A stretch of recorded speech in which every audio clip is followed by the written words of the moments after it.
Rest in peace, and our condolences to the family of Mohammed Juma Njuguna, who passed away. He is a legendary broadcaster and a football commentator. So we will have much more on that later on, but for now, it's condolences to his family and friends. Well, let's move on to Football Corner. I had mentioned that we would have an acclaimed author in studio.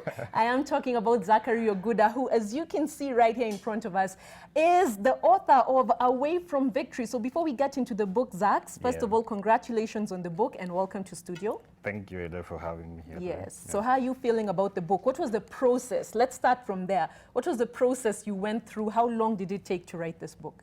It's been a tedious process. I started this book, I think, in the past, like 3 years, but at one point I'd stopped a bit because of a thing or two, to do the interviews and every other thing that entails a book. But I again said, you see, it's something that I wanted out there. I've been an admirer of writers, and I'd dreamt that one day I'll be a writer myself. So I had just to continue with this journey. So I'm finally glad to have this, and I want to thank every other one who's got it, and so far, so good with the response. Yeah. Yep. I mean, the response looked very amazing during the book launch. Maybe you can just take us through that, because at the same time, we know, authorship of books is not something that's too common, especially sports books in Kenya. So what inspired you to do it? And tell us about that day of the book launch. How was that? It was a great day. Actually, I didn't expect it to be as that big. I'd just organized let me say it, a small event where I just had a few people who could help me push this through. But I think the response was overwhelming. A lot of things happened that I can't still explain to date. Being on your question on what inspired the book, or the guys who inspired me to write this book, despite us having those, less people who've done books in this country. I think for sports, we only have Roy Gashu is one, a guy who's worked here before, and I think Gilbert Wandera, who did the Alan Wanga book. There's this notion that Kenyans are not good readers. I don't think that's it. Yeah. Yeah, but because from the response that I've received from people, I think this book has so far done well for me. I think I can't complain that much about how it has been received by the fans. And my urge just to add to that list of writers in the country, more so in a field that so many people love. I just wanted them to give them something that maybe one day when they sit down, maybe their grandchildren will have to reflect on what happened before they were brought up in this world. So this is something I think that will live for ages, and I think it's a book that I think people should have. Fantastic effort. Away from Victory. And just a quick one before we get to where the people can find it. How much is it? I am well into reading this book, and I will say it's amazing in terms of some of the revelations it makes, especially in the last few years, I would say 3 to 4 years in the football scene in Kenya. And some of those situations we are seeing are very relevant right now. We've seen the Harambee Stars, who we will talk about, by the way, shortly in just a bit. But we've seen some of the call-ups, that people, of course, people will never be satisfied, but there were some certain call-ups that people were, very, very surprised about. Sure. And you actually do mention that. You go all the way into the new regime in the Football Kenya Federation, coming into power about 3 years ago. Just give us a bit more insight on that shortly, because we have to move on. Yeah. On a brief, I think a lot of things happen, seen, unseen. Squads will always generate debates, be it in Kenya, be it in Germany, be it in Argentina. But now we want to know why so-and-so was called in camp and so-and-so was left. So these are things that I tried to dig in a bit by getting interviews from players, from former coaches. And it's not something that started like this year under Minye. You remember in 2004 when Jacob Gostumule took the team to AFCON. That's when we were in Tunisia. He failed one Daniel Waweru who had a neck injury. Yeah, it generated a lot of debate then.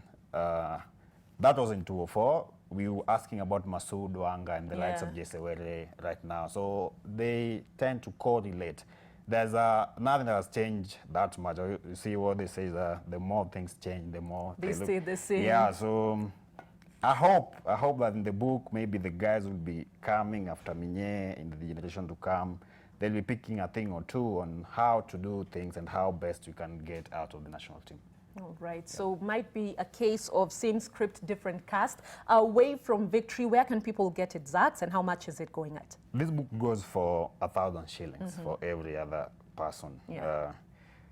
For now, we having this at it's an online bookshop called the Narok Book Club. Right. Yeah, so anywhere you are, we still not penetrating the international market, but people are asking for this book as far as from Sweden and in Norway. So it's a market that maybe we want to finalize it in the next week, so that our fans or guys who want to read about Kenyan football can get it overseas. Because so far I think we've received like 5 calls on the same. So we must just have to deliver, because this book is for the fans and the guys who want to learn about Kenyan game. Exactly. I couldn't have put it better myself. Away from Victory by Zachary Oguda, retailing at 1,000 shillings. And by the way, they can still get it by reaching you on social media. Yes. Yeah, so they can visit his Twitter at Zachs Oguda. Facebook Zachs Oguda, Instagram Zachs Oguda. Fantastic stuff. So away from Victory, I am currently halfway into this book, and I will actually say, legit, it's a very, very good book, and you will be able to find out a lot about, what's been happening in the football scene locally. So speaking of football, we had mentioned the Harambee Stars earlier. Did you watch the game last night? Definitely. There's no way I was going to miss that game. Right. So there was that pre-AFCON friendly between the Harambee Stars and Madagascar. Ended 1-0 in favor of Kenya. That was courtesy of a penalty converted by Captain Fantastic, Victor Wanyama. I want quick thoughts on how you found the game. Are we ready? Even the coach himself admitted after the game that they needed to strengthen a thing or two. But so far, so good. The preparation has been top-notch. I think we had a sluggish first half. Right. The changes made a bit, gave us a bit of impetus going forward. Timber looked lively. Yes. And I hope that the injury to Abud Omar is not that serious, because it's one guy we'll need if he had to perform in the competition. Yeah, so we actually have a few highlights from that game, but let's actually get into some bites, a word or two from Minye, that being the Harambee Stars head coach. And we will have that very shortly for you. So we will have that by head coach Minye, and then Captain Victor Wanyama giving his thoughts on how the game was. I think for now we can actually move on into more from the Harambee Stars. What exactly is coming out from camp? Because we're seeing they're doing the gym work well, they're getting ready, the training is going well. What more can they do?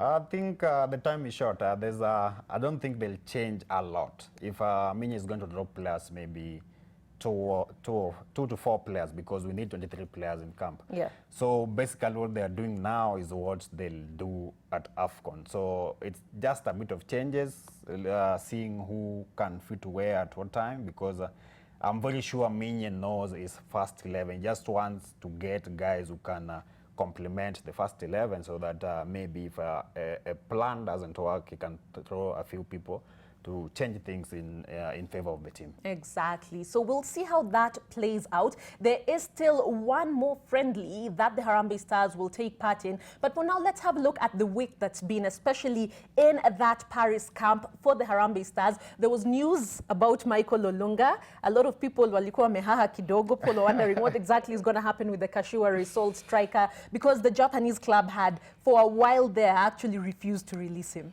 Yeah, that would have been a big blow, because you see, for Kashiwa is a team that got relegated, and they want to get back to the top championship, that the Japanese league, Japanese top league. And Olunga has been one key member for them. He's been scoring goals week in, week out, and that's not a player you want to lose when you are at that critical stage of the season. On the contrary, Harambee Stars still needs him, because he's our main striker for the competition. If you look at someone like Masood and David, I don't think they're still ready to give us all that we need in a striker. So it was a bit of a tug of war, but I'm glad that we could finally secure Olunga for the AFCON. Exactly. Olunga is currently in camp. He took part in some of those highlights, the game that you're seeing there between the Harambee Stars and Madagascar that ended in favor of Kenya. Let's have a look at Patrick Matasi, the goalkeeper. He saved one penalty. People are saying it was still a 50-50 showing from him. Are there any chances of Avire probably starting in AFCON? Definitely. Matasi is our first choice keeper, Yeah. but it's a department that I think we are short in. When you heard Matasi talk in his interview just immediately after arriving in France, I think there's an error he did in our past game against, I think it was against Ethiopia or some team. Right. So it's something that is still in him. He should shed that away, concentrate in camp, and give us the show that we all want. Because for the defensive aspect of the game, I think we not short of options in defense. So if he can find a good coordination between defense and the goalkeeping, I think that's the first step that Minye will be looking at. So if Matasi can give us a good show that we all expect, I think we should surprise a few teams in the competition. Exactly. And actually, in that conversation that Zax is talking about, Matasi also gave his thoughts on just how good, as Zax has said, the defense has been. We actually had one of the best defenses and defensive records at the AFCON qualifiers, but it goes more than goalkeeping, goes more than defense. So the midfield and forward line will have to come through in their own way. Speaking of Matasi, let's get his thoughts on that Group C. Algeria, Tanzania, Senegal. How's it going to go? Let's have a look. Like Senegal, Algeria, you know. Those are big nations, big players, but it's only one ball, 11 against 11. So to me, there are some challenges that we are going to face. Like Senegal, we are going to face a Champions League winner, which is a very big motivation to me. Because when we stop a Champions League winner to score against Kenya, that's a very good motivation and is a plus. Okay, so Zax is a bit humored by that, and I actually want to know why. Matasi saying facing the likes of, Champions League winners like Sadio Mane, that's bound to motivate him. That is humorous to you. Why so? Yeah, I mean, if you're going to stop someone who's just won the UEFA Champions League, it's not a mean task. And knowing that Mane will be up against Philemon Otieno, you'd expect the central defense pairing, be it Musa Mohamed, be it Mandela and David Ovino, they should cover Philemon well. And the guy will be just playing in front of Philemon should complement him well, because Mane is a player that you won't want to give space. Yeah. And by Matasi telling us that it will be an interesting thing in stopping Mane and maybe Mahrez, who just won a championship in England, I think it won't be a mean task. But if we can stop any of the two teams, then I think we'll have 1 foot in the quarterfinals. In the quarterfinals, I actually want to get his thoughts on how he foresees that group ending. Does Kenya have a shot when it comes to qualifying for the next round? Before we get to that, let's listen in to the new boy in town, Chris Mbamba, who a lot of people have been talking about. Lots of people were wondering a few months ago, where has he come from? Well, I think he announced himself before the Ghana last dead rubber qualifier, and since then he has been with the team. Let's get in a few words from him. Yeah, I know a lot of Kenyans might not know me. I'm in Sweden. Born in Zimbabwe, raised in both Zimbabwe and Sweden, to a Namibian father and Kenyan mother. So play for IK Odevold in Sweden. Of course, it's always been, a dream. It's a dream of every footballer to play for a national team. I know the people in the gallery, you can't hear them when I say, "Yo, kizungu imefungwa." But that's Christopher Mbamba. Has he proven his worth so far? Are you not convinced? Because, we sat down with Minye about a month ago before they left. Yep. And he was really, really convinced by the fact that Christopher Mbamba has made a case for him to be included in the AFCON squad. I've watched the guy in training. He isn't that bad as I thought. Credit to whoever spotted him, wherever he was. But this guy's not played for us. That's the only one. You see, in training and in a game, those are two different things altogether. So he has the speed that's required. You can join attack the other time. He has the technical skill that he needed in a top player. He even changed clubs in Sweden, I think, just to get more playing time. And he scored a few goals in his new club. So that shows that he isn't that bad as people thought.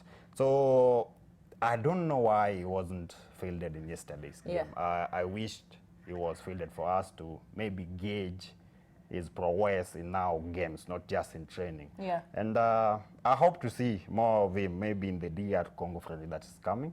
Then maybe if he makes the squad, because the final squad is not out yet, we hope he can make a few contributions that we all need to see in the team. Exactly. And by the way, final squads are out for some of the teams. The likes of Tanzania are currently in Egypt. We'll be talking about the opponents, I will put it that way, in our group a bit later on. For now, remember, we were discussing about Menye and Victor Wanyama, that being the head coach and captain, respectively, of the Harambee Stars. Let's have a look at what they had to say post-game of that Kenya 1, Madagascar 0 match.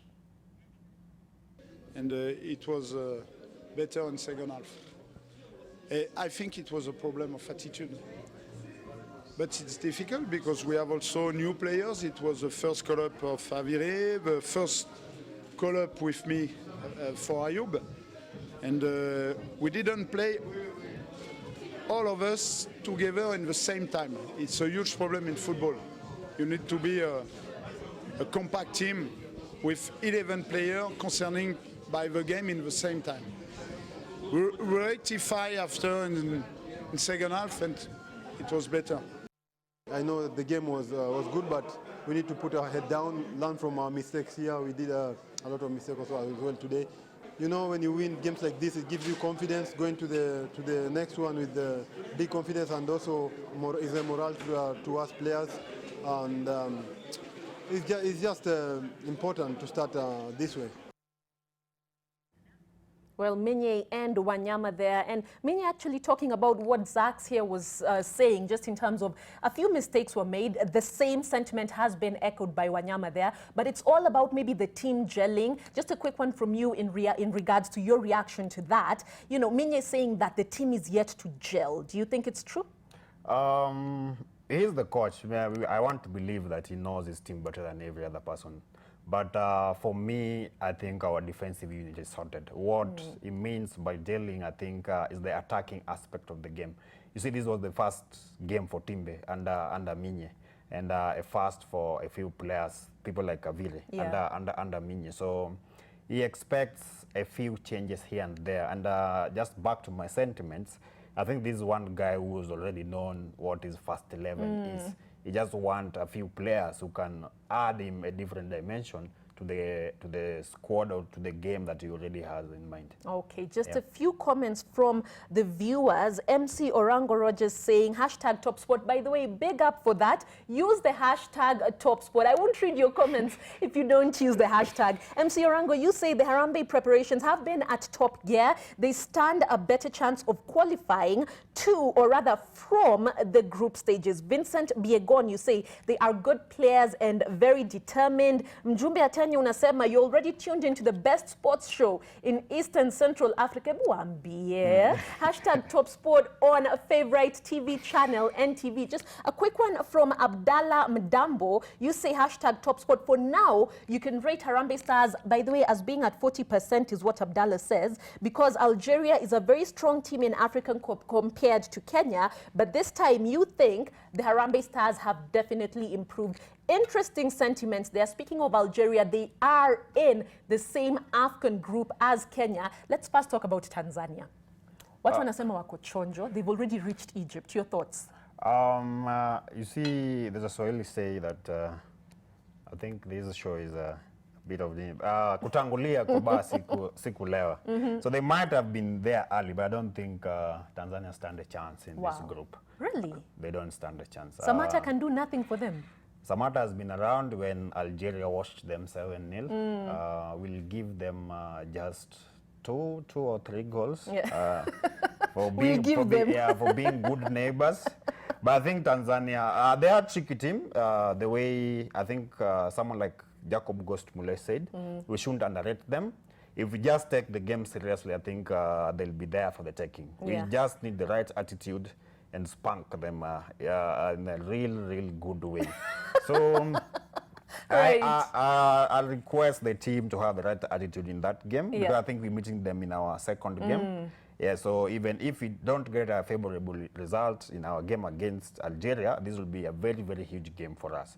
If you can beat these guys, then I think we head into the last group game with the confidence that we can achieve something in the group. Speaking of that last group game, it will be against Senegal. But going back to Tanzania for a bit, you know, they're four-man when we talk about Mbwana Samata. A lot of people saying that he might be too busy because, you know, there's a push and pull between Brighton and Aston Villa for who will get him. So Paul is saying, yuko AFCON, akili iko kule. That's what he's thinking about. We'll see, though, what the big man can do. But speaking of Senegal, as Zax had put it just a few seconds ago, now, very interesting thing.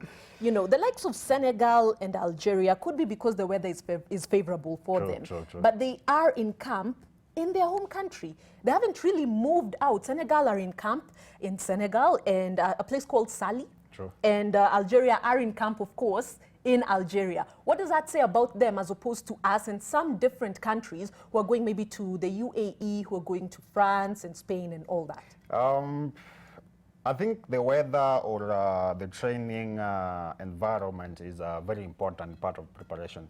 I don't know the science behind them training in their home countries, but Algeria should move, I think, to Doha or something maybe early next week. Yeah.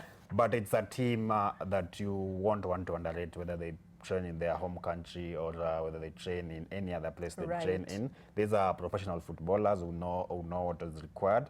My only worry with these teams when you meet them is there are so many players in the Senegalese team and in the Algerian team that are looking for moves. And they want to use this competition as a platform to show what they can do. That's a very, very dangerous thing for a team like Harambee Stars.